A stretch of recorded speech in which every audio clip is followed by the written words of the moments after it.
Bismillahirrahmanirrahim. Assalamualaikum warahmatullahi taala wabarakatuh. Alhamdulillahirabbil alamin wa sallallahu ala sayyidina Muhammadin wa ala alihi washabihi wasallam. Amma ba'du. Selamat berakhir pekan.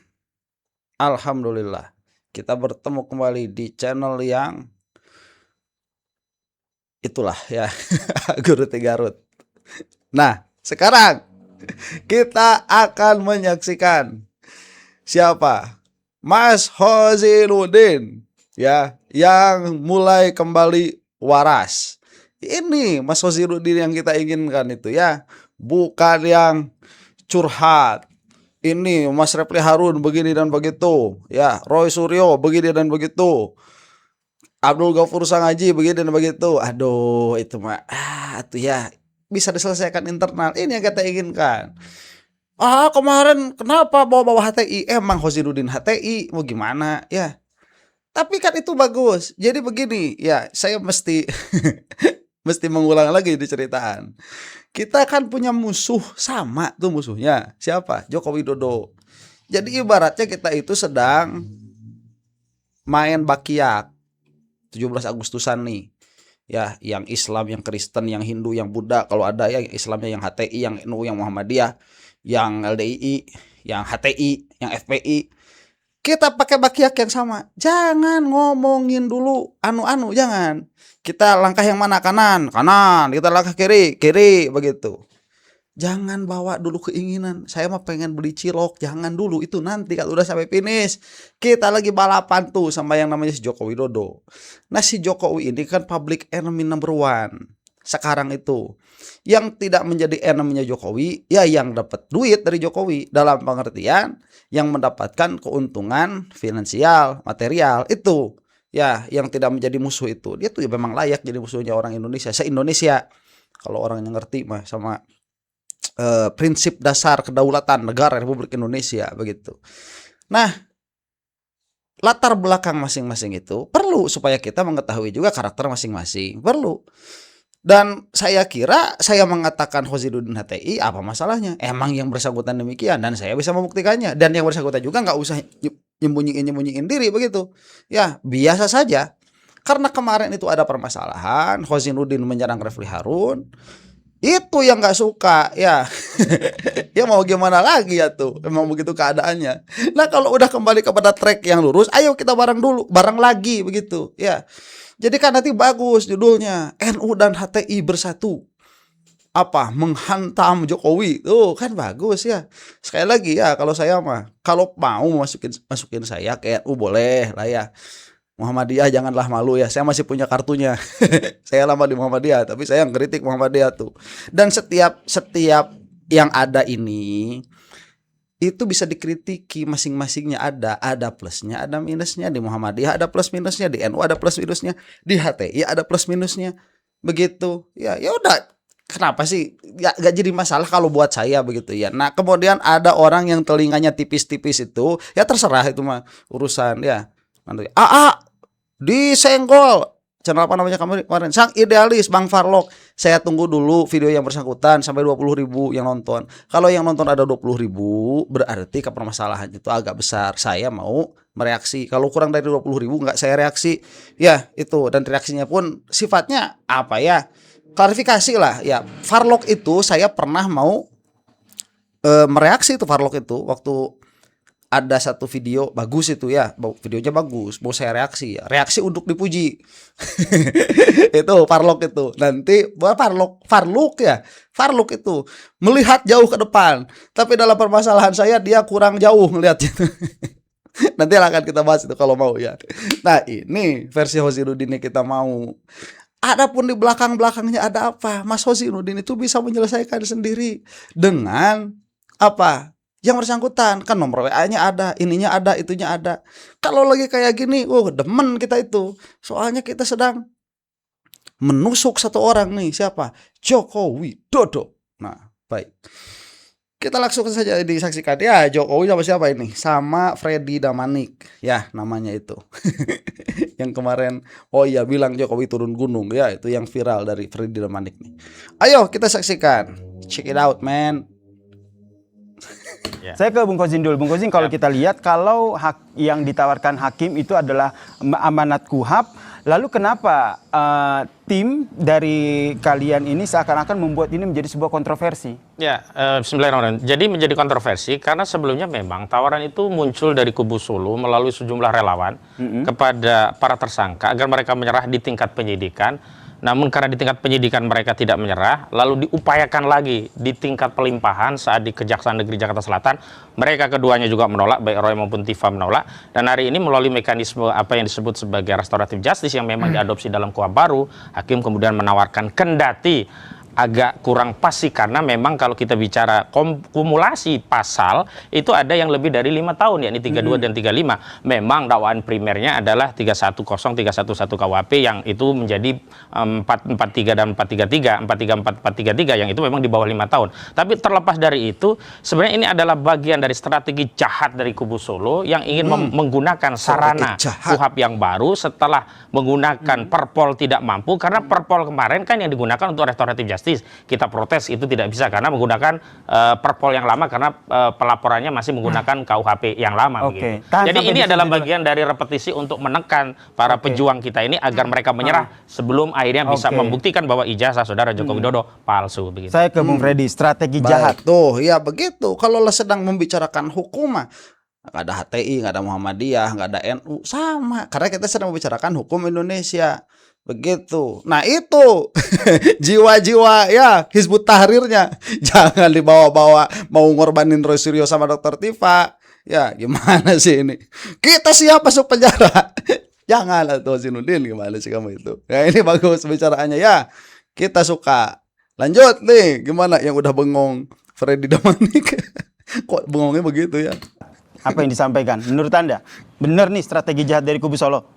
Ya, saya yakin ini kubu Solo Pak Jokowi tidak tahu menau ini tentang atau setidaknya jangan-jangan memang kuasa hukum juga belum menjelaskan bahwa memang sekarang dengan KUHP baru ini ternyata di persidangan juga ditanyakan nih, ya terdakwanya masih mau nggak restoratif justice kan gitu. Di KUHP memang diatur ya tahapan itu mulai penyidikan, di penuntutan termasuk di persidangan. Jadi saya rasa itu majelis hakim hanya menyampaikan bahwa mekanisme itu masih bisa. Walaupun tadi udah dijelaskan di dakwaan subsidiar sebetulnya itu tidak memenuhi syarat lagi karena ancamannya lebih dari 5 tahun. Tapi yang mau saya katakan begini, Pak Jokowi sekali lagi tidak punya kepentingan Dr. Tifa ini, Roy atau siapapun itu untuk ditahan. Ya, kepentingan Pak Jokowi saat ini hanya ingin hadir di persidangan dan menunjukkan ijazah aslinya. Tentunya nanti melalui jaksa penuntut umum akan menanyakan atau memberikan kepada beliau, mempertanyakan. Sebentar Bang, kalau tidak ada kepentingan untuk mereka ditahan, kenapa melapor ke Polda?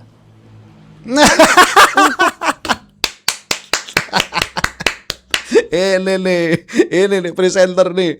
Tobat juga jadi terbol nih. Aduh, Hoziludin. Bagus, 2 orang tobat ini ya. Ini one stone two birds ya. Bagus. Saya sering mengkritik juga namanya ini siapa ya. Ini sekarang lagi gak jadi terbol di hostnya. Kalau Jokowi tidak ada kepentingan untuk menahan, ngapain melaporkan ke Polda? Cakep.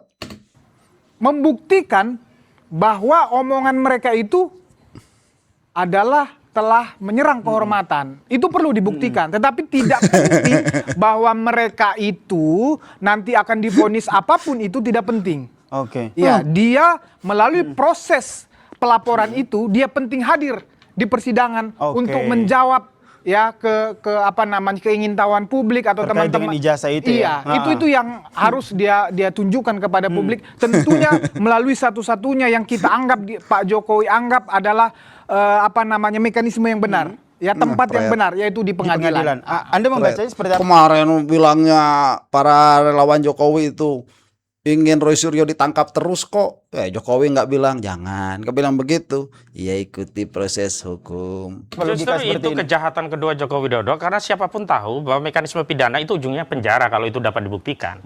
Padahal kalau fokusnya adalah pengadilan, saudara Joko Widodo bisa menempuh jalur pengadilan perdata yang itu sudah digugat beberapa kali tapi dirinya tidak hadir, padahal mekanisme itu juga bisa digunakan untuk menunjukkan ijazahnya yang konon asli itu agar masyarakat menjadi reda. Lagi-lagi kalau dia tidak menghendaki anak bangsa ini di penjara, tentu dia tidak perlu melaporkan, atau lagi-lagi kalau dia jujur konsisten seperti Luhut Bin Sarpanjaitan, maka tidak perlu melaporkan dengan pasal yang ancaman pidananya di atas 5 tahun bahkan 12 tahun penjara.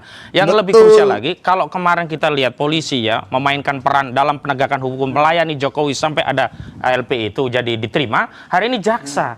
Karena kemarin saya lihat siaran live-nya, jaksa ini sudah seperti pengacara Jokowi. Dalam 13 item kronologis dakwaan di primernya yang kemudian diadopsi di subsidiar baik ke 1, ke 2, ke 3 sampai ke 4 itu, tidak ada satupun kronologi yang menyatakan saudara Joko Widodo melaporkan tindak pidana ini ke Polda Metro Jaya, tetapi yang selalu dikedepankan adalah Muhammad Sarif Muhammad atau Kompol Sarif. Jadi kami menilai ini adalah jalan keluar Joko Widodo untuk menghindari persidangan. Nanti yang hadir hanya Kompol Sarif, kemudian dia bisa buang badan. Kenapa bisa buang badan? Karena kalau dakwaan primer tidak terbukti, jaksa akan lari ke dakwaan yang berikutnya. Sehingga apa? Tidak peduli fitnah pencemaran terbukti atau tidak, Jokowi tidak perlu hadir, gugurlah pasal itu, tapi dia punya tabungan, yakni pasal 32, 35. Di sinilah letak jahatnya. Tadi Anda bilang JPU seperti kuasa hukum Jokowi, berarti mereka akan berani mendatangkan Jokowi?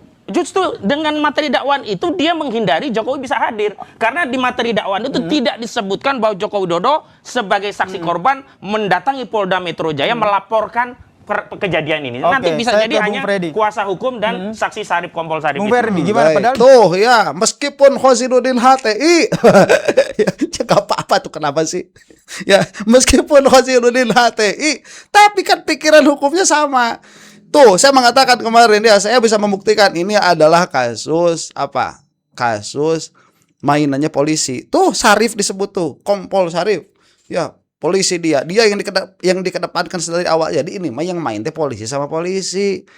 Ya, sedari awal. Dan itu Mas Khosinuddin sudah mencium gelagat-gelagat itu, dan itu memang demikian adanya. Kalau tadi dikatakan kejaksaan itu sudah jadi pengacaranya Joko Widodo, ya emang demikian juga, ya itu yang kita lihat. Nah terus ya itu, makanya harus dimusnahkan si Jokowi ini, ya harus musnah semusnah-musnahnya. Jokowi berkali-kali menyatakan bahwa akan hadir di persidangan. Ya, siapapun tahu, ya apalagi yang sudah berpengalaman di dalam proses hukum, di dalam proses penyidikan, siapapun tahu ketika kita melaporkan sesuatu, kita adalah korban. Dan di dalam sidang pidana, di dalam persidangan entah pembuktian nanti pemeriksaan saksi, pasti pelapor yang merupakan korban akan hadir di persidangan. Kalau dia tidak hadir, berarti dia merugikan dirinya sendiri sebagai pelapor, sebagai korban. Artinya dia melepaskan haknya untuk menyatakan kerugiannya di depan persidangan. Jadi yang masalah narasi atau dakwaan, narasi dakwaan yang dibangun oleh jaksa penuntut umum, ya itulah cara mereka. Itu dia strategi dia untuk menyusun dakwaan, ya proses terjadi awalnya itu bukan berarti bahwa di situ menghilangkan ya peran Pak Jokowi sebagai pelapor ataupun korban. Tetap ya itu hanya menggambarkan bahwa proses kejadian itu adalah informasinya dia dapat awalnya dari Kompol Sarif. Tapi kalau saya dibilang oleh Bung Khozin tadi ada Kompol Sarif yang nanti dipasang dan akhirnya Pak Jokowi tidak hadir. Jokowi tidak perlu hadir. Nggak bisa. Jadi Anda tetap yakin betul bahwa Joko Widodo akan hadir di persidangan? Kompol Sarif itu sama perannya seperti saya nanti di persidangan, hanya sebagai saksi. Oke. Saya juga agak terkejut, termasuk materi saya ada di dakwaan itu, ya ketika di satu acara televisi, ada di situ. Jadi pasti korban, Pak Jokowi selaku korban dan pelapor pasti hadir. Bukan Kompol Sarif hadir sebagai saksi, beda ini kapasitasnya beda itu. Jadi tetap ya Jokowi akan hadir pasti di persidangan. Pasti hadir. Jokowi tetap hadir. Bentar. Nah ini Sarif kan, Sarif ini aduh baru keluar namanya kemarin di persidangan. Sebelumnya ada memang pemberitaan-pemberitaannya, kalau kita selancar lebih lama misalkan ke setahun yang lalu ada pemberitaan tentang Sarif ini. Tapi ya ini sekarang udah kendus, udah gak bisa lari. Jadi kan kalau kita melihat ya yang mana Sarif itu adalah polisi mau tidak mau. Nah ini kan berarti ada polisi yang termul resmi Ya, seharusnya Jokowi itu bijak. Ya, yang namanya Syarif itu kan masih menjabat di kepolisian. Lah jangan atuh nyuruh-nyuruh si Syarif. Ya, dan Syarif juga ngapain? Iya, Syarif itu mungkin ajudannya Jokowi, tapi dia harus tahu dia makan duit rakyat. Lah kok bilang-bilang sama Jokowi, "Pak, ini lihat Pak, ada yang menghinakan Bapak sehina-hinanya, Pak." Mana? Ini, Pak. Ya terus kenapa? Ya mau diapain, Pak? Lah kok tanya saya? Terserah kamu. Tahu si Jokodok pada begitu ah. Persidangan. Jadi logika Aduh. Anda tadi yang menyatakan bahwa jika cukup Kompol Syarif saja yang hadir seperti apa? Jokowi bisa hadir, tetapi dengan dakwaan yang alternatif dia bisa tidak hadir dan orang bisa juga kena hukuman karena ada delik umumnya. Nah ini yang saya sebut strategi jahat dan licik. Kenapa? Sejak awal kami katakan kalau memang fitnah dihinakan sehina-hinanya, direndahkan serendah-rendahnya, fokus saja 310, 311 KUHP kalau dulu. Sekarang menjadi 433, 434. Hari ini justru muncul juga 3235. Jokowi bisa saja dia tidak datang dan memang lepas. Kewenangan menuntut hilang dari pasal pencemaran dan fitnah. Tetapi jaksa bisa masuk ke dakwaan alternatif sehingga yang diburu melalui pasal 32 dan 35-nya. Oke, Lalu jadi Jokowi kubu mengatakan Anda, begini, silakan ITE kalian ya. berantem. Nah, sekarang yang didomba dengan jaksa. Saya mau di rumah saja, saya mau keliling saja, saya mau ke NTT, saya mau ke Lampung, saya mau ke Jawa Barat. Itu yang berbahaya sebenarnya. Karena itu Betul. dengan narasi ini saya harapkan nanti Jokowi benar-benar hadir untuk mempertanggungjawabkan. Sehingga kalaupun dia tidak hadir memang sudah kita antisipasi. Oke. Ada kerangka untuk tidak hadir dengan Kubunya membuat Bung pasal yang Kozin tetap kumulatif nggak tadi. yakin kalau Jokowi akan hadir di persidangan. Gimana menurut Bung Freddy? Tapi jangan jawab dulu ya. Kami akan lanjutkan perbincangan kami. Tetaplah bersama kami di Kompas Petang. Nah itu psikopatnya si Jokowi itu ya kelihatan. Nah baik ya kita teruskan lagi. Kan lagi waras nih Hosinuddin. Seneng ya Din. Jangan ngomong-ngomong lagi masalah internal Din. Aduh. Pertanyaan gantung saya ke Bung Freddy tadi sebenarnya dari kubunya Roy Tiva ini tetap aja belum yakin begitu. Jadi dari kubu Anda sebenarnya penting nggak sih percaya atau tidak atau memang ingin meyakinkan bahwa sebenarnya Pak Jokowi akan hadir di persidangan? Iya, namanya keyakinan kan nggak bisa kita paksakan. Ya, Ah, itu tetap hak betul. mereka. Tapi sekali lagi ya, satu-satunya kepentingan pada Pak waras Jokowi nih orang ya, nih. di dalam perkara ini adalah hadir di persidangan dan ingin menunjukkan ijazah aslinya di depan persidangan. Nah, Ya sama itu juga cuman keyakinan si Freddy Damanik doang. Kenyataannya ngeles udah mulai digembar-gemborkan sekarang. setelah itu Jokowi nggak mau hadir. ya, proses persidangan ya silahkan berjalan sebagaimana seharusnya. Mau nanti divonis seperti kata Bung Kusin tadi, mau yang dakwaan primer kah, yang pencemaran atau fitnahnya atau subsidiarnya, ada yang ITE 3235, itu Pak Jokowi tidak konsen di situ. Oke. Ya, kepentingan dia hanya hadir di persidangan dan ingin menunjukkan ijazah aslinya. Oke, hadir di persidangan Sebentar, dan- saya oke, silakan. saya tambahkan sedikit lagi. Nah, kami perlu meyakinkan publik. Ini konsisten disampaikan dari awal sampai akhir. Apa konsekuensinya ya kepada Pak Jokowi? Tadi secara hukum sudah saya sampaikan. Artinya dia akan dirugikan karena dia tidak mengambil kesempatan itu untuk membuktikan kerugian Iya, yang kalau dialami benar. dia. Yang kedua, Pengadilannya. hari ini Pak Jokowi itu adalah ya seorang mantan presiden, tokoh politik ya yang mempunyai kredibilitas politik. Oke. Ya, itu sangat Nggak ada. penting bagi seorang Pak Kredibilitas Jokowi. politik di mana? Ketika ya omongannya yang sudah berulang-ulang dan melalui para pendukungnya, melalui lawyernya disampaikan berulang-ulang kepada publik. Kemudian pada saat persidangan beliau diminta hadir, dia tidak datang, tentu itu akan merugikan beliau Untuk secara merugikan politik. kredibilitas politik. Alah, enggak ya, kalaupun kayak begitu. Jokowi udah bilang mau datang. Kalau waktunya tidak datang itu akan merugikan kredibilitas politik. Pret, si Jokowi mah dari dulu udah kayak gitu, nggak tahu malu. 19 juta lapangan pekerjaan nyungsep, SMK nyungsep. Setelah COVID akan meroket nyungsep. Ada begitu rasa malu? Nggak ada. Kalau sekarang kayak gitu lagi, ya jangan heran. Seolah-olah dia itu selama ini selalu pemegang janjinya. Kagak ada si Joko Dogma. Fred, Damanik. Apalagi kalau buat termul itu tidak menjadi masalah termul mah. Tetap aja dibela.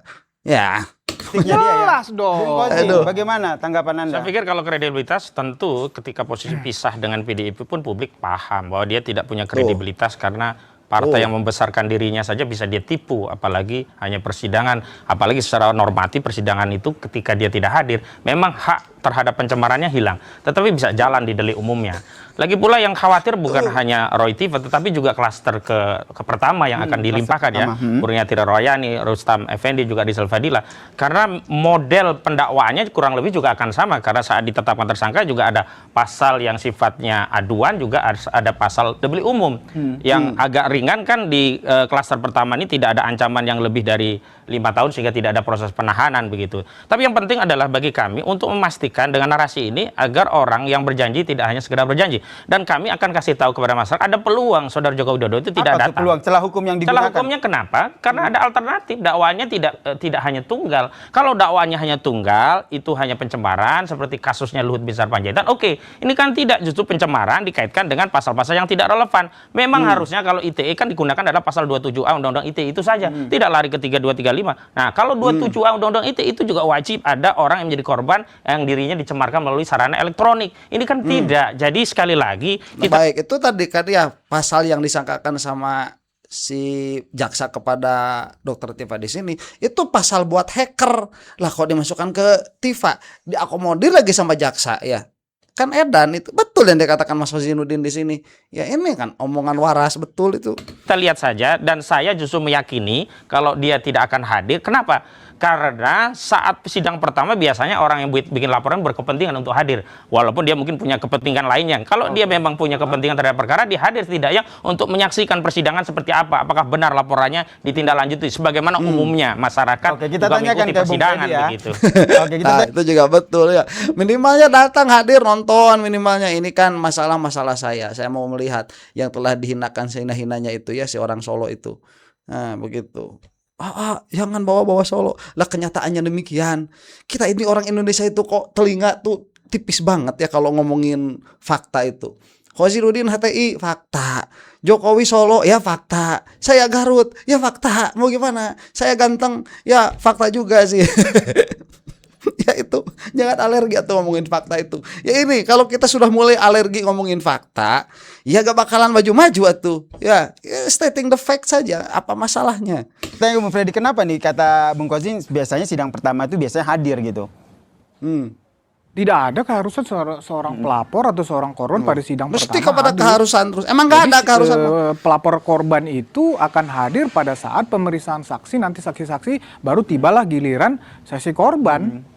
Biasa seperti itu memang. Tapi bagaimana celah hukum pasal yang disampaikan Bung Kozin tadi yang membuat kemungkinan besar nih Jokowi bisa tidak hadir? Gini, Pak Jokowi udah menyampaikan berulang-ulang masalah proses hukum, ya kalau penyidikan sampaikan silahkan penyidik. Kalau ini proses persidangan ya ada jaksa penuntut umum yang mewakili korban, dakwaan itu ya tentu itu adalah hak kewenangan ataupun strategi jaksa penuntut umum melakukan itu. Pak Jokowi sekali lagi tidak ikut campur di situ.